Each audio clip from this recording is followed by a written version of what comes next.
ఓం నమ శివాయ. ప్రజలందరికీ నమస్కారము. ఈ క్రోధినామ సంవత్సరం సెప్టెంబర్ నెల కుంభరాశి ఫలితాలు. ఈ కుంభరాశి వాళ్ళకి స్థితిగతులు, యోగం, నక్షత్రం, స్థానబలం, యోగ బలం, నక్షత్ర బలం ఎలా ఉందో అనేది మనం తెలుసుకోబోతున్నాం. ఈ నక్షత్ర బలం చూసుకుంటే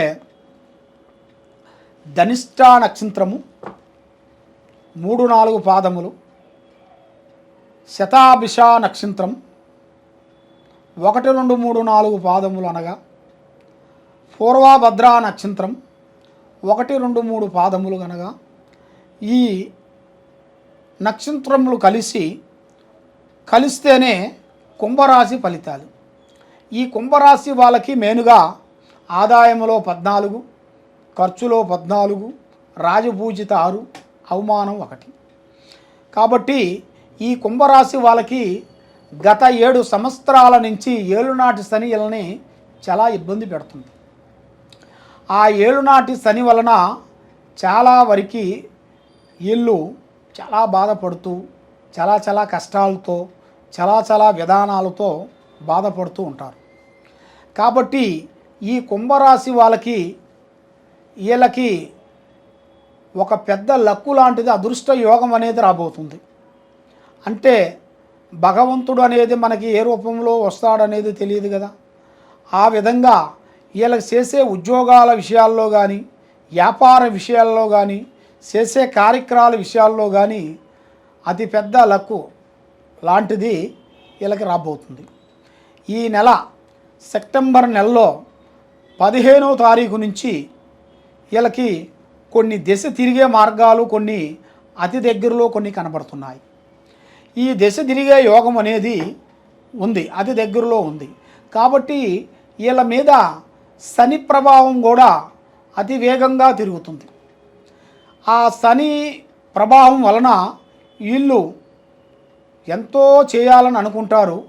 వీళ్ళ మనసులో ఏదేదో చేయాలని ఎన్నెన్నో ఆశలు, ఎన్నెన్నో ఆలోచనలు, ఎన్నెన్నో కోరికలు, ఎన్నెన్నో విధానాలు వీళ్ళకు ఉన్నాయి. కానీ వీళ్ళకున్న ఆశలు, వీళ్ళకున్న విధానాలు మధ్యలో ఏమవుతున్నాయంటే కొన్ని గ్రహాల వలన వీళ్ళని పట్టుకొని ఆ గ్రహ ప్రభావం వలన వీళ్ళని సతమతం చేసేస్తుంటాయి.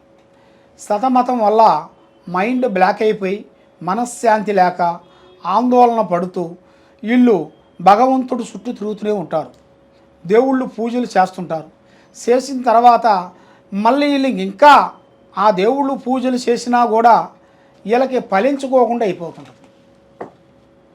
ఫలించుకోకుండా మరి ఇప్పుడు మనం ఏ కష్టం వచ్చినా, ఏ బాధ వచ్చినా కూడా మనకు ఒక బాధ వచ్చిందిరా అంటే మన తల్లిదండ్రులతో చెప్పుకుంటాం. ఏదైనా కష్టాలు, ఏదన్నా బాధలు ఏదన్నా ఉన్నాయరా అనుకుంటే మనం చేయాల్సింది ఏం చేస్తాము? తల్లిదండ్రుల తర్వాత మనం దేవుళ్ళకి చెప్పుకుంటాం, దేవుడు గుళ్ళకి వెళ్తుంటాము, హోమాలు చేస్తుంటాము. మరి అది కూడా కాకోకుండా మరి దేవుళ్ళతో కూడా చెప్పినా కూడా ఆ పనులు కూడా మరి కాకోకుండా బ్రేక్ అయిపోతుంటాయి కొన్ని. మరి దేవుళ్ళతో చెప్పినా కూడా కానీ పనులు మరి ఎలా అవుతాయనేది చాలామందికి చాలా సందేహాలు ఉన్నాయి. చాలామందికి చాలా సందేహాలతో మాకు ఫోన్లు చేస్తుంటారు. కాబట్టి ఈ కుంభరాశి వాళ్ళకి ముఖ్యంగా దైవ అనుగ్రహం, మానవ అనుగ్రహం ఉండాలి.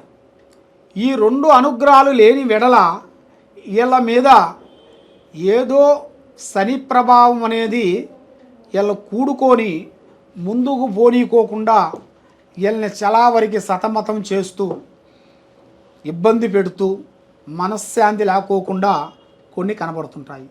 కాబట్టి వీళ్ళకి ముఖ్యంగా ఈ గ్రహ ప్రవర్తనలు కొన్ని ఉన్నాయి. కాబట్టి అవి మీరు తెలుసుకొని దానికి ఏ విధంగా మీరు చేస్తే అవి పోయేట్టుగా దానికి ఏం చేయాలి అనేది మీరు ముఖ్యంగా తెలుసుకోవాల్సిన పాయింట్ ఇది. అది మీరు తెలుసుకున్న తర్వాతే మీరు ఏ పనైనా చేయాలి. అది మీకు ఏమి తెలియకోకుండా మీరు వ్యాపారమో బిజినెస్సో ఏదో ఒకటి పెట్టారనుకోండి, ఇక ఆ పని అదో గతి, ఆ బిజినెస్ నడవడం. అది ఫస్ట్లో కొన్ని రోజులు నడుస్తుంది, ఒక నెల 2 నెలల పాటు నడిచిద్ది బాగానే, తర్వాత 3వ నెల నుంచి గోయిందా ఇక బిజినెస్ పడిపోతుంది. అప్పుడు మీరు ఏమిటంటే మేము క్వాలిటీ అయిన రైస్ తెచ్చాము, క్వాలిటీ అయిన వస్తువులు తెచ్చాము, క్వాలిటీ అయిన వస్తువులు అమ్ముతున్నాము, మరి క్వాలిటీ అయిన వస్తువులకి మీ అమ్మేటిది ఎందుకు బ్రేక్ అయిపోయిందా అని అది తెలుసుకోవాలి. అది తెలియకోకుండా చాలామంది నువ్వు ఎంత క్వాలిటీ ఉన్నా కూడా మన దగ్గర మంచి క్వాలిటీ లేకపోయినా కూడా కొంతమంది జనాలు వస్తుంటారు. ఎందువల్లని? వాళ్ళ అదృష్ట బలం అది. ఆ అదృష్ట బలం తగ్గినప్పుడే మనకి కొన్ని బలాలు వెనక్కి వెళ్ళిపోతుంటాయి. ఆ కొన్ని బలాలు వెనక్కి వెళ్ళిపోయినప్పుడు అప్పుడు మనం అదృష్ట బలాన్ని గురించి మనం ఎదురు చూడాలి. ఆ అదృష్ట బలం ఏ టైంలో, ఏ నిమిషంలో, ఏ గడియలో, మీ పేరు బలంలో, ఈ కుంభరాశి బలంలో ఎప్పుడు వరకు ఎలా ఉంటుందో అనేది మనం తెలుసుకోవాలి. ఈ కుంభరాశి వాళ్ళు చాలామంది ఎక్కువ ఆలోచనలు ఎక్కువ ఉండవు. వీళ్ళకి తిన్నామా, పండామా, తెల్లారిందని ఎట్టుకుంటారు. అంటే ఉన్నదాన్నే తృప్తి పొందుతారు. లేని దాని గురించి ఎక్కువ ఆశలు, ఎక్కువ ఆలోచనలు, ఎక్కువ ఇబ్బందులు, ఎక్కువ కష్టము, ఎక్కువ దాని గురించి ఎక్కువగా ఆలోచన ఏమిటంటే మూగారు అంటే కొంతమంది కొన్ని పనులు కావాలంటే కొన్ని పనులు తొందరగా చేయాలి. వీళ్ళు అలా చేయరు, నిదానంగా చేస్తుంటారు.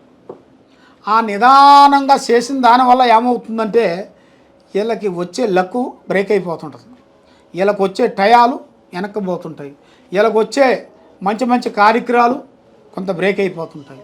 ఆ విధంగా రకరకాలుగా అనేకమైన విధానాలతో అనేకమైన బాధలు పడుతూ ఉంటారు. కాబట్టి మీరు ఏ బాధలు పడ్డా, ఏ కార్యక్రమాలు చేసినా, ఏ పని చేసినా, ఎక్కడికి పోయినా మీరు చేయాల్సిన కార్యక్రమం ఏమిటంటే మెయిన్గా మీరు పూజించాల్సింది ముఖ్యంగా శ్రీ వెంకటేశ్వర స్వామిని పూజించాలి. ఆ వెంకటేశ్వర నామాలని చదవాలి. చదివిన దాని వలన ఆ వెంకటేశ్వరుడు ఆ వెంకటేశ్వర స్వామి దయ వలన ఆ ఆపద్బాంధవుడు, ఆ ఆపత్మొక్కులవాడు, అనాథ రక్షక, ఆపద్బాంధవ ఆ శ్రీ వెంకటేశ్వర ఆ స్వామిని మీరు తప్పకుండా పూజించిన వెడల మీకు ఉండ కష్టములు, మీకు ఉండ బాధలు, మీ మీద ఉండాల్సిన దరిద్రాలు, దోషాలు శాంతమరి అవుతాయి. కాబట్టి మీరు ఎక్కడెక్కడో జ్యోతిష్యం చెప్పించుకొని నిరాశ చెంది ఉన్నారు. కాబట్టి తప్పకుండా ఒక్కసారి కింద ఉండాల్సిన నెంబర్కి మీరు సంప్రదించినట్టుగైతే మీకు ఎలాంటి సమస్యలు ఉన్నా కూడా మేము చూసి జాతక చక్రం వేసి చూసి మేము చెప్పగలుగుతాం. కాబట్టి మీరు ఫోన్ ద్వారాగైనా కానీ లేదు మనకి దగ్గరలో ఉంటే మీరు ఫోన్ చేసి మీరు రావాలి. రాని వెడల మీరు దూరంలో ఉన్న వెడల మీరు ఫోన్ చేసి వాట్సాప్ కాల్ ద్వారా కానీ వీడియో కాల్ ద్వారా కానీ సంప్రదించవచ్చు. సర్వో జనా సుఖినో భవంతు. ఓం నమః శివాయ.